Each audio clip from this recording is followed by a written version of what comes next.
اس وقت تک قریبی رشتہ داروں میں نہیں جاتے جب تک دعوت نہ ہو۔ سارا نے نہ چاہتے ہوئے بھی اس سے شکوہ کیا تھا، اسی لیے تو کہہ رہا ہوں کہ ان سے پوچھ لو پھر چلیں گے۔ جب ایک بات وہ کئی بار جتا چکی ہیں تو جانے کی اجازت کیسے دیں گی؟ دعوت سے پہلے تو میں زارا کے گھر بھی نہیں جا سکی۔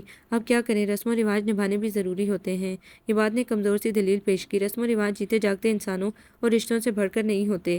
سارا اسے جتاتے ہوئے وہاں سے اٹھ گئی تھی۔ اسے غصہ آ رہا تھا ان فضول رسم و رواجوں پر، عباد کی کمزوری پر اور سسرال والوں کی ہٹ درمی پر کہ دعوت سے پہلے کسی کے گھر جانے کا رشتہ نہیں کھلتا۔ اسے ہر ایک بات پر غصہ آتا۔ اسی غصے کے مارے اس نے آپا سے پھپھو کے گھر جانے کا بھی نہیں پوچھا۔ اس نے پکا ارادہ کر لیا تھا کہ اب کی بار جب رہنے کے لیے گھر جائے گی تو امی، ابا یا مشفق بھائی کسی کے ساتھ پھپھو کے ہاں ہو آئے گی، عباد کے ساتھ پھر کبھی دیکھا جائے گا۔ اس نے عباد کو جتایا نہیں کہ پھپھو کی طرف سے سب سے پہلے ان سب کی دعوت کا کہا گیا تھا، مگر آپا اور بھائی صاحب نے اس وقت یہ کہہ کر منع کر دیا کہ ابھی اور جگہوں پر دعوتیں ہیں اور خاندان میں شادیاں بھی، لہٰذا ٹائم نہیں ہے، ان سے فارغ ہو کر آپ کو بتا دیں گے کہ کب آئیں گے۔ اب 2 ماہ بعد بھی ان لوگوں کو ٹائم نہیں ملا، مگر اب جب سے امی کا فون آیا تھا وہ اسی ادھیڑ پن میں تھی کہ آپا سے کب اور کیسے پوچھا۔ آج کل ان کا موڈ کچھ زیادہ ہی خراب تھا۔ ویسے ان کا مزاج عموماً برہم ہی رہتا تھا، صرف سارا سے ہی نہیں بلکہ اکثر اپنے شوہر اور بچوں سے بھی، مگر پچھلے 2-4 روز سے ان کے مزاج کی تلخی اپنے عروج پر تھی۔ سارا سے انہیں بہت شکایتیں ہو چلی تھی۔ اس کی پکائی ہوئی ایک ایک روٹی کا معائنہ کر کے تبصرہ کیا جاتا، جلی ہوئی نہ ہو، کچی بھی نہ ہو، نہ بہت زیادہ موٹی کہ لدر سی ہو جائے، نہ اتنی پتلی چھلکا سی کہ کھائی نہ جائے۔ ابھی تک سارا ان کی مرضی کے مطابق روٹیاں نہیں پکا سکی تھی، پھر وہ دوپہر کو سو کیوں جاتی ہے؟ آخر کتنی عورتیں ہیں جو نوکریاں بھی کرتی ہیں، گھر شوہر اور بچے بھی سنبھالتی ہیں۔ آخر سارا میں ایسے کون سے سرخاب کے پر لگے ہیں جو اسے آرام اور نیند کے لیے رات کافی نہیں، دن میں بھی 1-2 گھنٹے چاہیے۔ یہ نہیں کہ دوپہر میں تھوڑی دیر سلائی مشین لے کر بیٹھ جائیں، سینے بیٹھو تو کتنے کپڑے ہیں سینے کے لیے، مگر کسی کو دلچسپی نہیں۔ اب کون یہ مغز ماری کرے؟ وہ طنزیہ انداز اختیار کرتی تو ان کے ان جملوں میں کسی اور کون سے مراد یقیناً سارا ہی ہوتی تھی، اس لیے کہ شمائلہ کے لیے تو انہوں نے پہلے ہی اعلان کر رکھا تھا کہ اسے گریجویشن کرا کے پھر سلائی کڑھائی کے کورسز کروائیں گی۔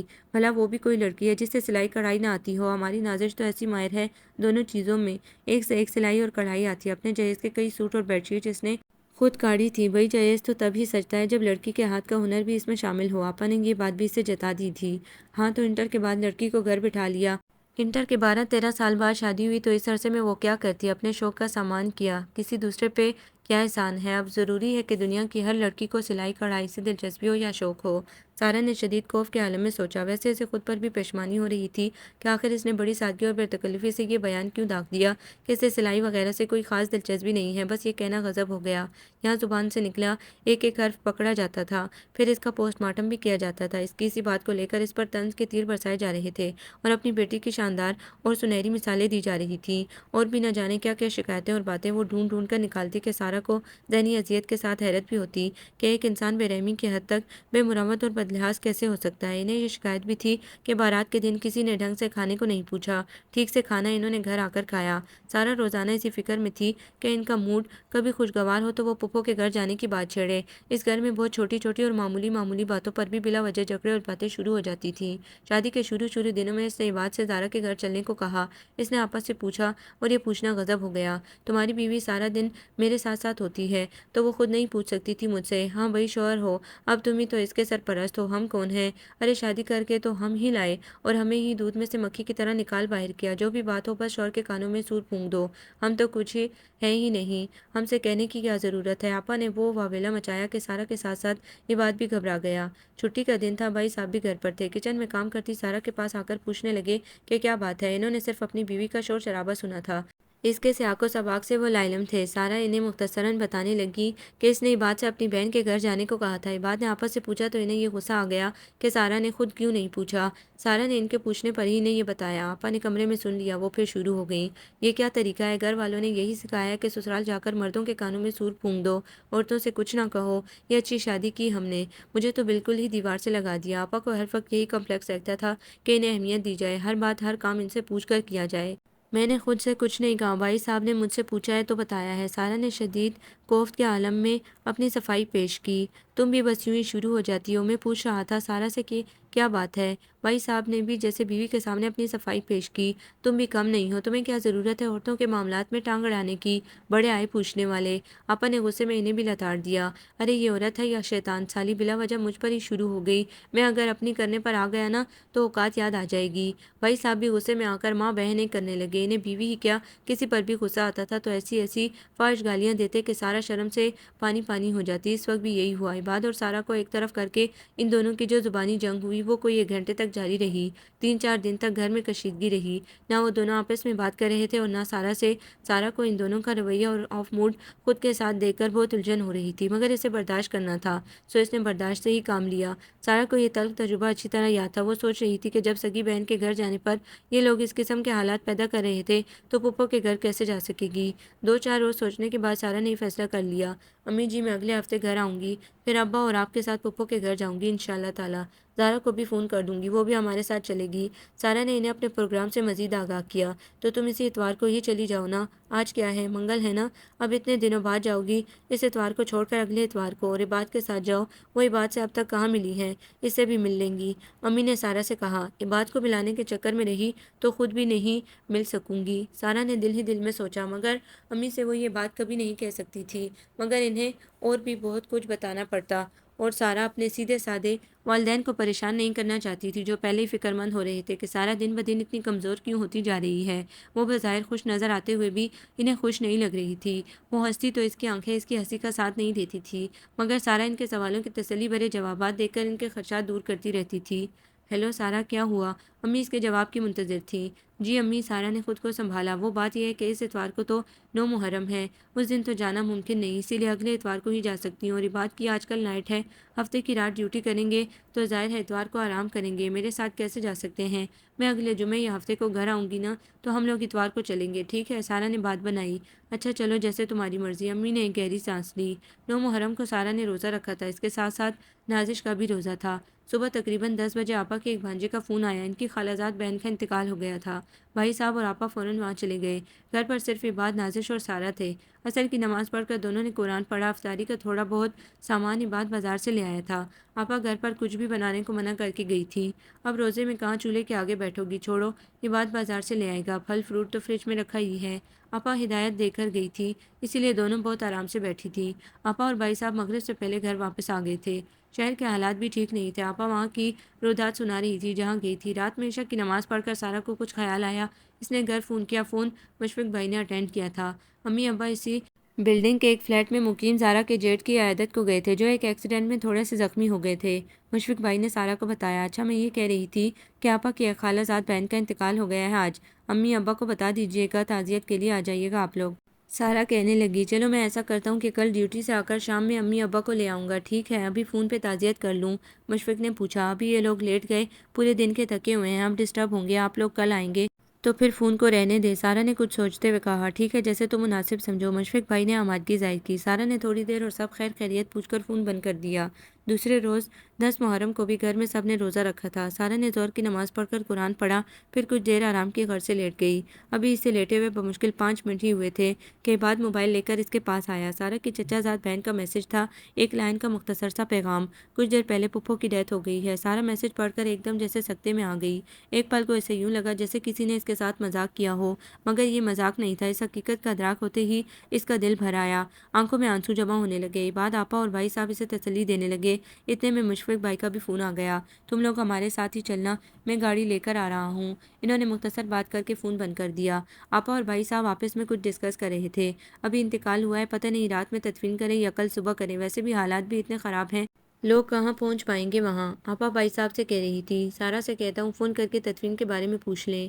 بھائی صاحب نے انہیں جواب دیا۔ سارا نے ان کے کہنے پر اپنے کزنز کو 2-3 فون کیے، لیکن ابھی ڈیڈ باڈی اسپتال سے لائی جا رہی تھی، فی الحال کسی کو کچھ معلوم نہیں تھا کہ تدفین آج رات میں ہی کر دیں گے یا کل صبح کریں گے۔ سارا نے ان دونوں کو یہ بات بتا دی۔ بھائی دیکھو، بات یہ ہے کہ شہر کے حالات تمہارے سامنے ہیں، تدفین اگر آج رات میں بھی ہو تو نہ جانے کب تک واپسی ہو، میں بات کو کیسے بھیجوں تمہارے ساتھ، اور کل صبح اگر دفنائیں گے تب بھی بات ایسے نہیں جا سکے گا تو؟ آپا نے سارا کو دیکھتے ہوئے بات ادھوری چھوڑ دی۔ بھائی صاحب مجھے لینے آ رہے ہیں، میں اپنے گھر والوں کے ساتھ چلی جاؤں گی، سارا نے اپنے رنج و غم پر قابو پاتے ہوئے سرد لہجے میں کہا اور اپنے کمرے میں چلی گئی۔ گئی۔ اسے بہت رونا آ رہا تھا۔ عباد بھی بیڈ روم میں آ گیا اور اسے تسلی دینے لگا۔ باہر آپا اور بھائی صاحب میں کسی بات پر بحث ہو رہی تھی۔ آوازیں کبھی بلند اور کبھی ہلکی ہو جاتی۔ پھر کچھ دیر بعد بھائی صاحب نے سارا کو آواز دی۔ جی؟ سارا نے باہر آ کر سوالیہ نظروں سے انہیں دیکھا۔ بات یہ ہے کہ ہم نے فیصلہ کیا ہے کہ عباد بھی تمہارے ساتھ جائے گا اور یہ رات میں واپس آ جائے گا، چاہے تدفین ہو یا نہ ہو، اور تم سوئم تک وہیں رک جانا، سوئم کر کے آ جانا۔ بھائی صاحب نے ٹھہرے ہوئے لہجے میں سارا کو بتایا۔ اس احسان کا شکریہ، زندگی میں تو ملنے نہیں دیا۔ رسم و رواج انہی کی گردان رہتی تھی۔ اب مرنے کے بعد 3 دن رہ جاؤ یا 6 دن، کیا فرق پڑتا ہے؟ سارا نے انتہائی دکھے دل سے سوچا اور ان کی بات سن کر خاموشی سے اندر چلی گئی۔ سوئم کے بعد سارا گھر آ گئی، مگر کئی روز بہت خاموش رہی۔ اسے بہت بڑا دھچکا لگا تھا۔ اسے اپنے سبھی قریبی رشتوں سے بہت محبت تھی۔ عباد اس کی دلجوئی میں لگا ہوا تھا۔ عباد، ایک بات کہوں، آپ برا مت مانیے گا، مگر مجھے ساری زندگی اس بات کا افسوس رہے گا کہ میں اپنی شادی کے 3 ماہ بعد تک بھی اپنی پھپھو سے ملنے نہیں جا سکی، جبکہ اپنی بیماری کے سبب وہ میری شادی میں شریک نہیں ہو سکی تھی۔ مگر آپ کے رسم و رواج کیسے ہیں کہ زندہ لوگوں سے نہیں مل سکتے؟ ہاں، مرنے کے بعد چہرہ دیکھنے جا سکتے ہیں، زندگی میں ان سے ملاقات کے لیے 3 گھنٹے نہیں دے سکتے آپ لوگ، اور مرنے کے بعد 3 دن کے لیے بھیج دیا۔ کیا رسم و رواج انسانوں اور رشتوں سے زیادہ اہم ہوتے ہیں؟ بولتے بولتے سارا کی آنکھوں میں آنسو آ گئے۔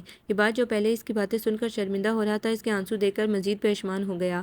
اب کیا کریں، ہمارے گھر والے بھی فضول رسموں کو اپنے سینے سے لگائے بیٹھے ہیں۔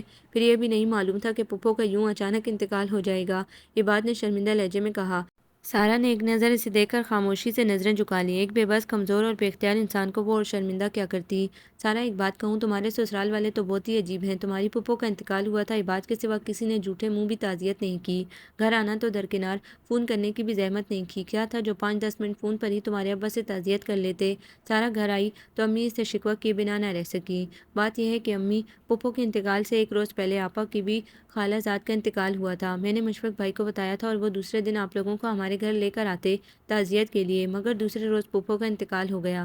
تو جب میں سوئم سے گھر واپس آئی تو آپا نے باتوں باتوں میں مجھے جتا دیا تھا کہ آج کل عدلے کا بدلہ ہے، ان کی بہن کے انتقال پر بھی کسی نے ان سے تعزیت نہیں کی تو انہوں نے بھی نہیں کی۔ سارا نے بغیر کسی لگی لپٹی کے ان کو اصل بات بتا دی۔ یہ تو بہت ہی عجیب لوگ ہیں۔ امی حیرانی سے اپنی بیٹی کو دیکھنے لگی۔ خوشی اور غم کے معاملات میں تو کیا، یہ لوگ تو کسی بھی معاملے میں کسی سے ایسا رویہ اختیار نہیں کر سکتے تھے۔ چھوڑیں امی، وہ ہماری توقع اور سوچ سے بھی زیادہ عجیب و غریب ہیں۔ سارا نے آج پہلی بار سسرال والوں کے متعلق اتنی بات منہ سے نکالی تھی۔ اپنی پھپھو کے معاملے پر اس کا دل بہت دکھا ہوا تھا۔ کبھی کبھی موسم خزاں کتنا طویل ہو جاتا ہے۔ زرد سوکھے ہوئے پتے دور تک بکھرے ہوئے تھے۔ ان پتوں کی پلاہٹ دونوں کے چہروں اور زندگیوں میں پھیل رہی تھی۔ کافی دیر سے دونوں چپ چاپ بکھرے پتوں کے اس روش پر ٹہل رہی تھی۔ ہر قدم پر چرمراتے پتوں کی احتجاجی صدائیں بلند ہوتی اور دم توڑ دیتی۔ کہیں بیٹھ جائیں، تھکن ہو رہی ہے اب۔ مائرہ نے سوالیہ نظروں سے سارا کی جانب دیکھا۔ چلو، سارا چند قدم پر نصب بینچ کی طرف چلی اور بیٹھ گئی۔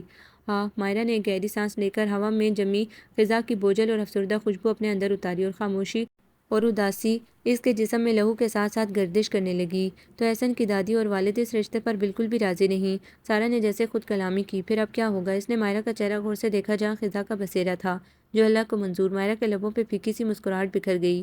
اور اللہ کو کیا منظور ہے؟ سارا اپنے ہاتھ کی لکیروں کو غور سے دیکھنے لگی، جیسے خوشبو لیے بہار قسمت کی لکیر سے پھوٹنے والی ہو۔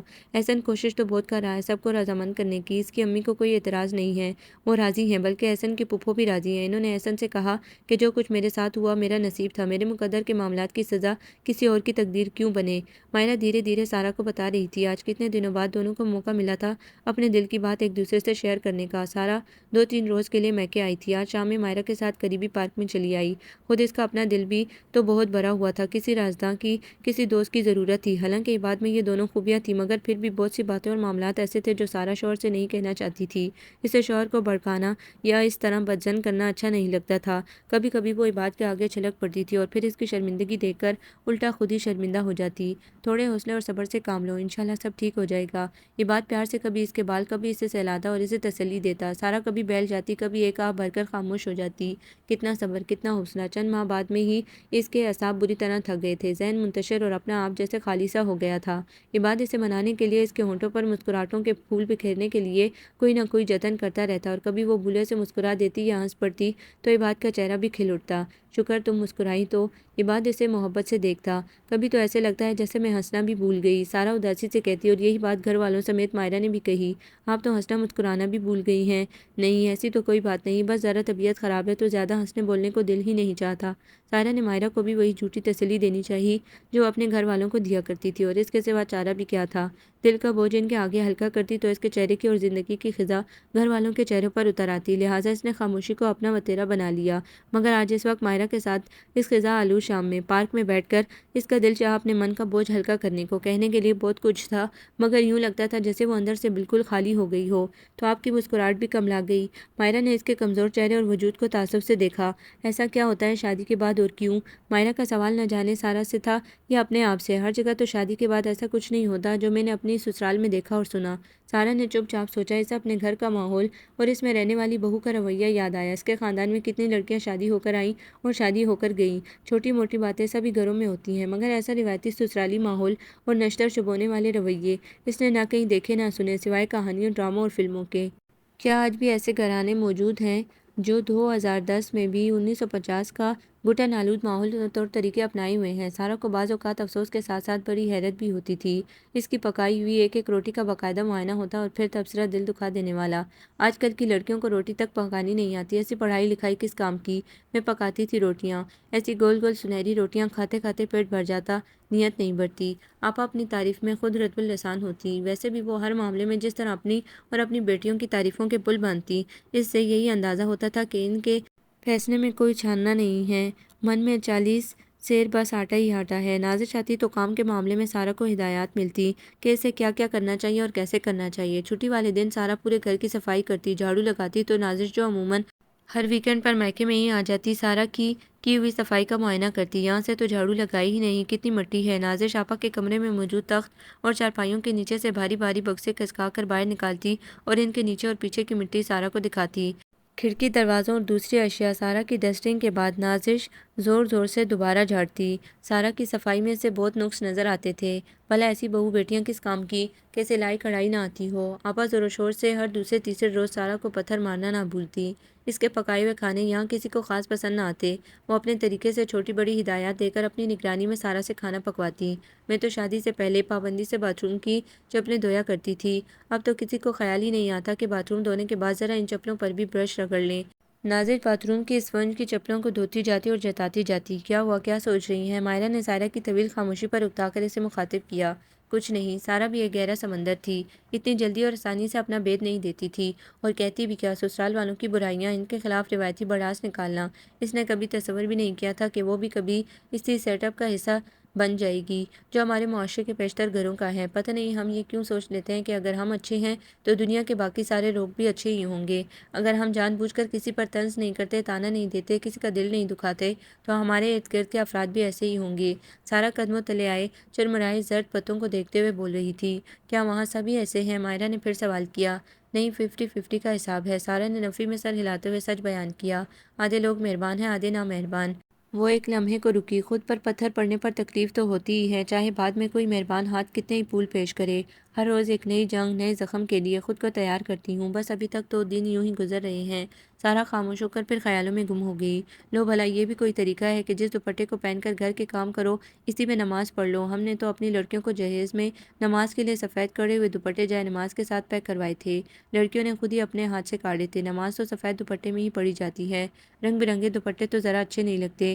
آپا روزانہ ہی کوئی نہ کوئی نیا اعتراض چھانٹ کر لے آتی۔ تم ہر بات دل پر مت لیا کرو، ایک کان سے سنو دوسرے سے نکال دو۔ یہ بات اس کی سنجیدگی اور رنجیدگی محسوس کر کے اسے کبھی مشورہ دیتا، کاش کہ میرے دونوں کانوں کے بیچ کی جگہ خالی ہوتی، مگر کیا کروں، یہ جو دل اتنا حساس ہے کہ ہر بات ہر رویہ محسوس کرتا ہے، اسے کیسے تبدیل کروں؟ سارا بے بسی سے سوچتی۔ اور وہ لڑکیاں کتنی اچھی ہوتی ہیں جو باتوں کو ایک کان سے سن کر یا دوسرے کان سے نکال لیتی ہیں، یا پھر ایک کان سے سن کر اپنے دل کی پڑھائی زبان کے ذریعے نکالتی ہیں، مگر سارا تو یہ بھی نہیں کر سکتی تھی۔ ادب، لحاظ اور مروت اسے اپنے گھیرے میں ایسے لیے ہوئے تھے کہ چاہتے ہوئے بھی وہ اپنی اخلاقی اقدار پر سے پشت نہیں ڈال سکتی تھی۔ حالانکہ یہ بات اس سے کئی بار کہہ چکا تھا کہ وہ اس طرح اندر ہی اندر گٹ گٹ کے وقت نہیں گزارے، کبھی کبھار کسی غلط بات پر آرام سے ہی صحیح مگر جواب دے دیا کرے، مگر سارا کو اندازہ تھا کہ اس کے نرمی اور آرام سے بھی کہی گئی بات پر اسے بخشا نہیں جائے گا، نہ جانے پھر اور کیا کیا سننا پڑے، لہٰذا اس بڑی ذہنی اذیت سے یہ نسبتاً چھوٹی اذیت بہتر ہے۔ کوئی مصروفیت، کوئی شوق، مشغلہ، کسی میں اپنا وقت گزاریں تو دھیان بھی بڑھ جاتا ہے۔ اور مائرہ نے مبہم بات بھی ادھوری چھوڑ دی۔ خود اس کی بھی سمجھ میں نہیں آ رہا تھا کہ وہ سارا کو کیا مشورہ دے، کس طرح تسلی دی۔ اسے یاد تھا ایک بار سارا نے گفتگو کے دوران ایک بات کہی تھی کہ اچھے لوگ ہوں یا اچھی اشیاء، قدردان نہ ملے تو دونوں کی تباہی ہے۔ تو پھر مائرہ نے بہت دکھ کے ساتھ اپنے ساتھ بیٹھی اس خوبصورت لڑکی کو دیکھا جو ایک حساس دل یا ناقدروں کے درمیان جیسے گلتی جا رہی تھی۔ جو اچھے ہیں ان کی اچھائی سے زندگی میں کچھ تو نرمی، کچھ تو خوبصورتی ہوگی۔ مائرہ نے خوشگوار پہلو پر بات کی۔ ہاں یہ تو ہے، فرق تو پڑتا ہے صحرا میں آبلا پا چلتے ہوئے کوئی نخلستان مل جائے یا بادل کا کوئی ٹکڑا چند بوندیں برسا کر گزر جائے تو تکلیف میں کچھ تو کمی آ ہی جاتی ہے۔ سارا درختوں کی ٹنڈ منڈ شاخیں غور سے دیکھ رہی تھی جو سارا کی طرح بہار کے منتظر تھے۔ سارا دھلے ہوئے برتن ریک میں لگا رہی تھی جب آپا کچن میں آن پہنچی۔ میں نے تمہیں پہلے بھی کہا تھا کہ برتن ذرا خشک ہونے دیا کرو پھر ریک میں لگایا کرو، تمہارے گھر میں کیا ایسے ہی کام ہوتا ہے؟ آپا عادت کے مطابق جھڑک کر سارا اسے مخاطب ہوئی۔ سارا کو شدید ذہنی اذیت ہوتی تھی جب وہ بات بات پر اب اسے اس کے گھر یا گھر والوں کے حوالے سے تانا مارتی تھی۔ سارا کی نندے اور ان کے بچے جب بھی رکتے صبح ناشتے میں سارا ان کے لیے پراٹھے پکاتی۔ یہ بھی اس کے فرائض اور ذمہ داریوں میں شامل تھا کہ اس گھر کی بیٹیاں اور ان کے بچے جب گھر آئیں تو سارا ان کی خاطرداری میں کوئی کسر نہ اٹھا رکھے۔ بات بات پر سارا کو اس کے فرائض اور ذمہ داریاں جتائی جاتی اور حقوق، سارے فرائض اور ذمہ داریاں ایک طرف اور سارے حقوق دوسری طرف، یہ کیسی تقسیم ہے؟ سارا حیرانگی سے سوچتی۔ اپنے کمرے کے شیلف میں لگی کتابیں کبھی کبھی اسے بے حد اجنبی سی لگتی۔ ان لفظوں کی دنیا اور اس عملی دنیا میں کتنا فرق ہے۔ سارا اپنی کتابوں کو بے بسی سے دیکھتی جو اس جگہ بالکل بے جوڑ سی تھی۔ اس ماحول اور ان لوگوں کے درمیان ان کتابوں کی کوئی گنجائش ہی نہیں نکلتی تھی جہاں کے مشاغل بس اسٹار پلس کے ڈرامے، فلمیں، اپنی تعریفیں اور دوسروں کی مذمت۔ کچھ وقت بچتا تو وہ سلائی مشین اور سوئی دھاگے کی نظر ہو جاتا۔ تم اپنی یہ کتابیں ہی پڑھ لیا کرو، دل بھی بہل جائے گا اور دھیان بھی بٹے گا، یہ تو تمہارا شوق ہے نا؟ یہ بات ہر ممکن اس کی دلجوئی میں لگا دیتا تھا۔ اب تو میں کتابیں پڑھنا بھی بھول گئی، لگتا ہے نہیں کہ کبھی حرف سے بھی شناسائی تھی۔ سارا دھیرے سے بڑبڑائی۔ 2-3 بار اس نے نوٹ کیا کہ کبھی کبھار رات میں یا چھٹی والے دن کاموں سے فارغ ہو کر اگر کچھ وقت بچتا اور وہ کوئی کتاب پڑھنے بیٹھتی تو آپا کو کوئی نہ کوئی کام یاد آ جاتا یا وہ ڈھونڈ کر کوئی کام سارا کے لیے نکال لیتی۔ سارا کو چند صفحات بھی پڑھنے کا موقع نہیں ملتا تھا، پھر کسی نہ کسی بات پر یہ سننے کو ملتا، ہاں بھائی پڑھی لکھی ہیں، پڑھے لکھوں کے کام ایسے ہی ہوتے ہیں۔ اس کی وہ تعلیم، قابلیت اور صلاحیت جو اس کے اور اس کے گھر والوں کے لیے باعث فخر تھی، یہاں اس کے لیے ایک طعنہ بن گئی تھی۔ کاش میں بھی انہی کی طرح جاہل ہوتی، کم سے کم یوں گٹ گٹ کر تو نہ رہتی، یوں لحاظ مروت میں تو نہ ماری جاتی۔ سارا کبھی جل کر سوچتی، عجیب سی زندگی ہو گئی ہے۔ سارا یہ بات سے کہنے لگی، کیا ہوا؟ اس نے پیار سے سارا کو دیکھا۔ بس پتہ نہیں کیوں سارا کی آواز بھرا گئی، آنکھوں میں آنسو چمکنے لگے۔ ارے کیا ہوا جان؟ یہ بات بوکھلا کر سیدھا ہوا، بس یوں ہی کبھی کبھی دل گھبرانے لگتا ہے، بہت گھٹن محسوس ہوتی ہے۔ اور سارا بولتے بولتے خاموش ہو گئی۔ تم سوچتی بہت ہو، اتنا مت سوچا کرو، کتنی کمزور ہوتی جا رہی ہو دن بدن۔ یہ بات بڑی محبت سے اس کے بال سہلانے لگا۔ تمہیں کیا لگتا ہے کیا میں ہر بات سے بے خبر ہوں یا بے حس؟ مجھے احساس ہے، ہر بات کا احساس ہے۔ یہ بات اس کے رخساروں پر سے آنسو صاف کرتے ہوئے دھیرے دھیرے بول رہا تھا۔ کیا کروں، کچھ رشتے ایسے ہوتے ہیں کہ انسان نہ چاہتے ہوئے بھی مجبور ہو جاتا ہے، مگر یقین کرو مجھے تمہاری خوشی اور تمہاری ہنسی بھی اتنی عزیز ہے جتنی کہ باقی گھر والوں کی۔ یہ جانتا ہوں کہ اگر میں تمہاری فیور میں کچھ بولا تو تمہارے لیے اس گھر میں زندگی اور بھی مشکل ہو جائے گی۔ عباد نے گہری سانس لے کر دوبارہ سلسلہ تکلم جوڑا۔ دیکھو جانا، مجھے انسانی نفسیات کا بہت زیادہ علم تو نہیں، مگر میں اتنا ضرور کہوں گا کہ میں آپا کے لیے فقط ان کا بھائی نہیں بلکہ سگی اولاد سے بھی بڑھ کر ہوں۔ اور ماں کی محبت جو ہوتی ہے نا، بڑی ظالم ہوتی ہے۔ مجھے کبھی یوں لگتا ہے کہ جیسے وہ میرے معاملے میں اپنی محبت کی تقسیم برداشت نہیں کر سکتی ہیں، اس لیے ان کا سلوک تمہارے ساتھ کبھی بہت خراب ہوتا ہے، آہستہ آہستہ سب ٹھیک ہو جائے گا۔ وہ کبھی نہ کبھی تو اس حقیقت کو تسلیم کریں گی۔